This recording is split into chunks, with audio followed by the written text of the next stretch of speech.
Take 157. Hello, welcome to Convict Inc. I'm your host, Robert Rosso. If you have not subscribed to this channel, please do so. If you like this video, please push like and share it with your friends, families, enemies, neighbors, etc., etc., etc. I did a live about the Aryan resistance militia a couple weeks ago. In it, I explained that the Aryan resistance movement, which started on the street, or guys from there, wanted to start something for the guys in prison that had been convicted of crimes related to furthering white supremacy or white separatists, the government would say, okay? So anyway, what had happened was they formed the Aryan resistance militia. By the way, what you see on the screen is not the patch from the gang in prison. It's from the Aryan resistance movement is where I took it. I couldn't find the arm patch from prison. But from what I understand, one of the original founders, I believe, was a guy by the name of Rock Bledshoe. And that could, again, I believe that happened at Terre Haute, 96, 95, 94, a little bit before. But I do know, when I got to Leavenworth in 1998, the leader of the arm there was a guy by the name of Speed out of Washington. He was a bank robber. This video is not about Speed. It's about a guy who became a member of the arms while at Leavenworth. I don't know if I should say under Speed, but that might be right. But the guy's name is Tony Adams. Tony Adams was a guy from North Carolina, is a guy from North Carolina that I believe he came to federal prison on weapons charges. I believe it wasn't a drug case. I believe, okay? But I know Tony. I knew Tony at Leavenworth. Tony originally was one of these yo boys out of North Carolina. Now, the joke was that he never saw a black dude before he went to prison, you know? And then as soon as he goes to prison, he identifies with the rap culture. This is the joke people used to tell. I don't know how true it was. I wasn't there. I do know that he did identify with African Americans coming out of the detention center in North Carolina, wherever he caught his case. He then went to USP Atlanta. And while at USP Atlanta, he saw his cellie murder somebody.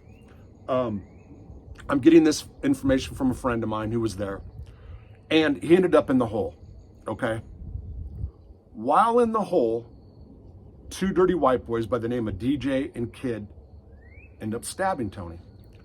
I believe it had something to do with his cellie's crime or getting involved or saying, there's people that might have insinuated that Tony was telling about his cellie, what he saw about his cellie. Again, secondhand information. As far as growing up or being a yo boy or a wigger is what we say in the jails, that's what the W, by the way. That many people talked about that. Okay, so that is very accurate. There was jokes said behind his back all the time and stuff like that. Now, let me say this. So Tony goes to Atlanta. He gets stabbed in the rec cage, and DJ and Kid get charged for stabbing Tony. They then bring Tony back to court to testify against Kid and DJ, and Tony wouldn't do it. As in fact, he did the opposite. He said that he was not stabbed by these guys, okay? So there was some confusion that came out of there because there was guys, other dirty white boys, and I believe they were at Terre Haute that wanted to hit Tony, believing that he was testifying or going to rat against his brothers. In prison, if somebody stabs you, it doesn't matter if you go back and testify against him, even if it was in self-defense, that's still snitching. You're supposed to say that, you know, it didn't happen or you tripped on the knife or whatever the deal is. Anyway, so Kid and DJ, or one of them, writes Tony a letter, which he puts up his chute, keisters, and brings back to, brought to Terre Haute, where there was a big dirty white boy presence at that time. Okay, so from Terre Haute, Tony goes to USP Atlanta. One of the fights between the white guys that is something that's noteworthy as far as Leavenworth history is a fight that Tony Adams got into. I forgot the name of the guy. The reason everybody remembers it was because both guys were really good fighters. Tony's a really great fighter, by the way. They were really good fighters, and during that fight, Tony bit the guy's ear off. It was like a gruesome, like just bit it right off, right? Top of the ear or something. But Tony got big points for that one, and his reputation then grew. It was at Leavenworth where he decides to join arms. I got to say this. So he hung around other dirty white boys, by the way.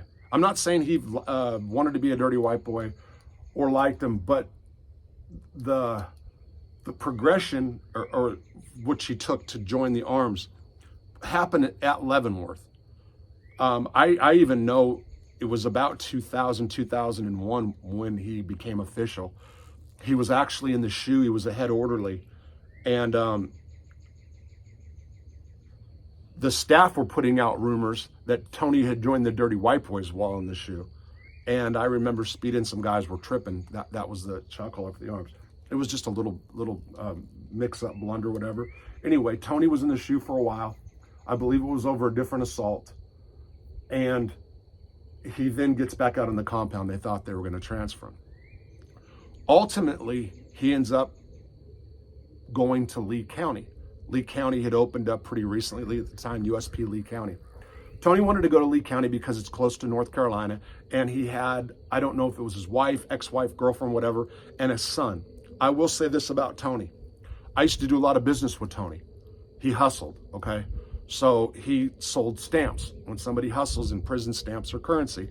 So what it is he hustled, none of my business. I bought bulks of stamps from Tony, $500, $1,000 at a time. And we had an issue one time because my money was late. I was notorious for money being late. I was slow pay, but always pay. You know, I kind of got that rap after a while. But we had almost had issues one time over that and over another guy and a typewriter dude named Musty Marks, a whole different issue.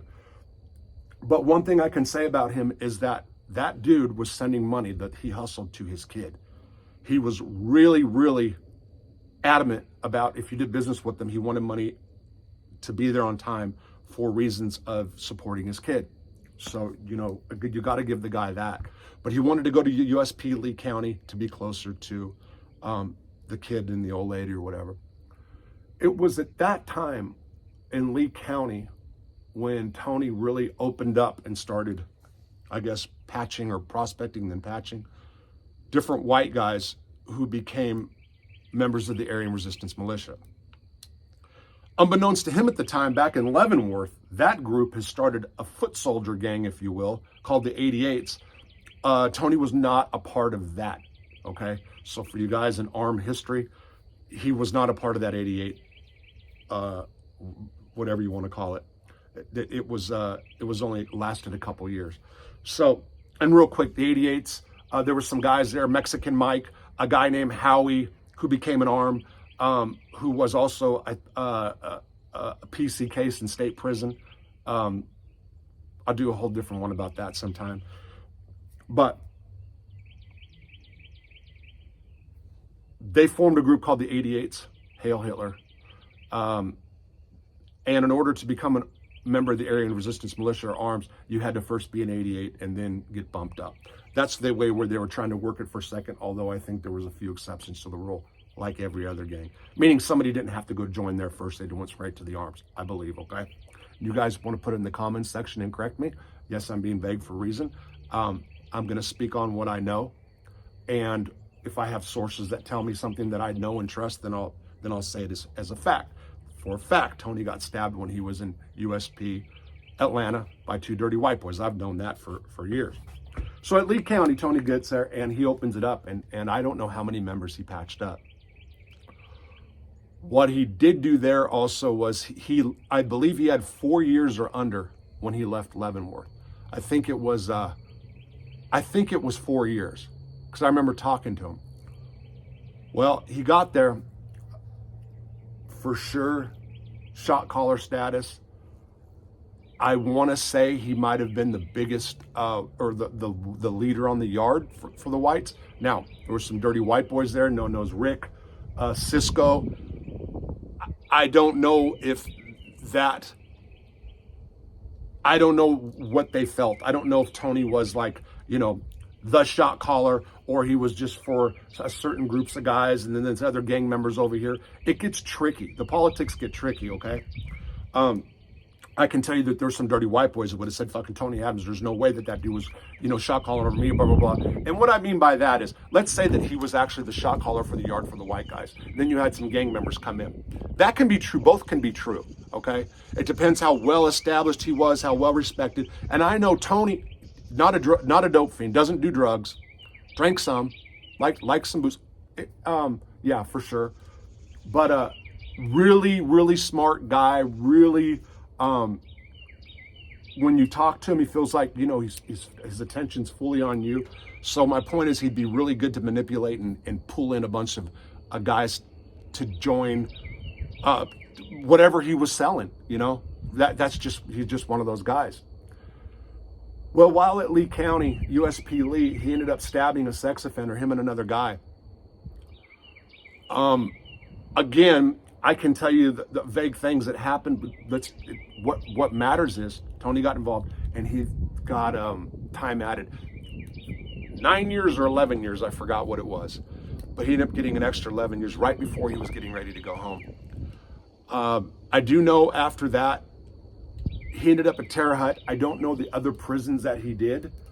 I do know that when I went to FCI Terre Haute in 2012 and 13, the unit that I was in, C block, they opened it up for like a little while as this transfer unit. So guys that were coming in, instead of getting put in the hole, they would stay in C block for a while. And I met two guys that were armed, and I mean, that Tony was their Yahweh, you know. Tony was their God. Also, he started something like a website or some communication through his wife on the street, or girl on the street, or somebody on the street, which then gave the arms a better communication. Better communication strategy. I don't know if it's strategy is the right word. And also put out newsletters.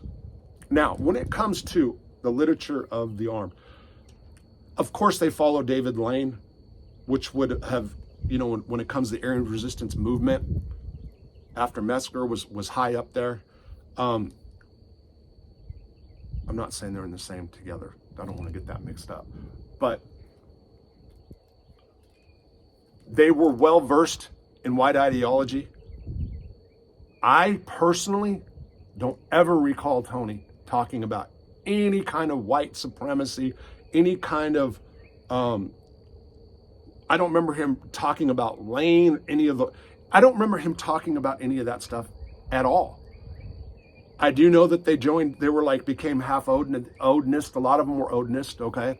So a lot of the white guys in prison that subscribe to, or that become white gang members, a lot of them come out of that Odinist stuff, Odinist movement. I know I'll get some pushback there, but I've seen some time and time again, because a lot of the core Odinist guys will say, no, we don't join gangs. The Odinist is not a gang, stuff like that, okay? So I'm aware of all that. But my point being, I don't ever remember Tony being some messenger for the white race. I just remember him being an arm, and then heard of him being a gang leader. So I don't know what he did to grow that membership. I don't know if he made them all research white literature, understand white literature, because I'll tell you, you can read about this in magazines, newspaper clippings, magazines, the media, whatever. And they'll all tell you that these white gangs are that's so down for the ideology, that's all well versed in all this white literature, propaganda, whatever you want to say. And I'm not calling it propaganda for you guys that believe in it. I'm just saying I'm using a term that the media would use. Now, I don't care what gang members, SAC, Aryan Militia, Soldiers of Aryan, I don't care what any of them say. 211 crew, this crew, if they are reading the white literature, if they have to memorize some of it, they're not living up to that. I will say this, that guy, one of the guys for the arms that came through, and I can't remember his name, anti-drug, anti-alcohol, which that's what they're supposed to be, but I can tell you that way more than 50% are junkies. or alcoholics or whatever, or smoke K2 or whatever. K2 is synthetic marijuana. And when I just said that, that is like putting a jacket on somebody. So I'm sorry, armed guys that smoke K2. Your gang's not about K2, okay? Let's be clear about that. K2 is like worse than a crackhead. Think about a crackhead. Somebody that smokes K2 is looked at like 50 times worse than a crackhead. So me saying that members of the arms are K2, I'll get some pushback over that. I didn't mean it, but I've known some that have smoked it for sure, and we're on it for a while. But like the SAC, for example, they're not supposed to be on drugs. A lot of them are on drugs. Aryan Circle, same thing. But my broader point is that that's just what the media sells you, or maybe even some of the leaders that try to recruit at the time. You know, when you're in prison and you start talking about racial stuff, you see the black guys, they know all their black literature, they know their black history, okay? You can see the ones that are in Islam, they know all that. You can see the Mexicans, Aztecas, they're into the Aztec religion. Everybody starts going to prison and starts wanting to know their culture for whatever reason, or gets sucked into it. And that's no different for white guys. So there are not many gangs that I can recall that live by that white creed, okay? I guess I just need to put that out there. And let me go back to Tony Adams. I don't know where Tony Adams is today. I did try to do some I can't get searches past like 4 or 5 years. It's crazy, man. But I was trying to figure out where he was today. I don't have anybody that knows where he's at. I hope he's out and doing well. Like I said, Tony's a smart guy, very super leadership qualities. And you can see how he would influence a bunch of people for sure. But it's also kind of surprising that over and over again, you get these white guys that either on the street want to be gang members of a different race, or act or identified with different races, that were the farthest thing from prejudice, that then go to prison and they get all white powered. I believe even out of Tennessee, there's a gang, Aryan Nation. Aryan Nation in the Tennessee system messes with blacks. In the federal system, they're just like, what? You know, they totally switch up. That's what the federal system does too, though, to be honest. It's one of the most segregated places, you know, one of the most segregated places in the United States is inside our prison systems. California, Texas, I guess. Yeah, a lot.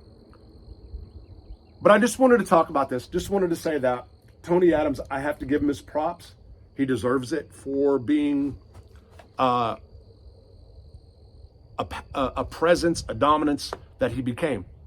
Whether that's right or wrong, whether bad things happen, whether people got hurt or there's victims, I apologize to any victim. I'm not trying to make the arms sound great. I'm just here to talk about a guy that deserves his props, 100% for sure. That's Tony Adams. And that's about it. Take care.